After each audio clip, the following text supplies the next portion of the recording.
الخوت السلام عليكم. هادشي اللي غادي نقول لكم خطير جدا وكلام موثوق به وخارج من تسريبات ومن مصادر موثوقه جدا اللي ما نقدرش نعلن لك عليها. هاد التسريبات كتقول ان فرنسا تخطط للاعتراف بمغربيه الصحراء، وهذا الشيء بوساطه سعوديه.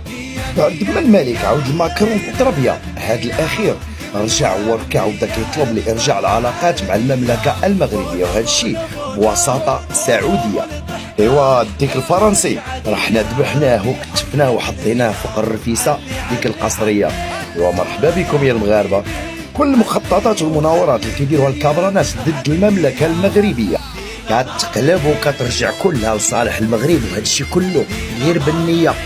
وحنا المغاربه معروفين من بكري كنديروا النيه وكنعسوا مع الحيه، وإلا بغات تهز الراس كنقطعوه ليها وكنحيدوا ليها السم وكنقولوا ليها مبروك عليك وهنيه.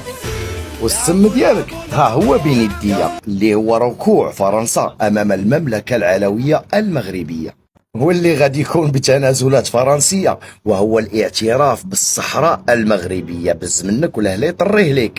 ايوا قولوا عاش الملك والله يخليه لينا ويطول لينا في عمره. هز الرايه المغربيه وهز بينا وهز روسنا في العالي، وواحد شوكه في حلق العديان، واللي قال يزيد ويبان. خوتي المغاربه محتاج لكم في هذا الفيديو زلزلوه بالبارطاج وبالتعاليق، وعاش الملك والله الوطن الملك والصحراء المغربيه، وعاش المغاربه. كنموت عليكم زلزلوه.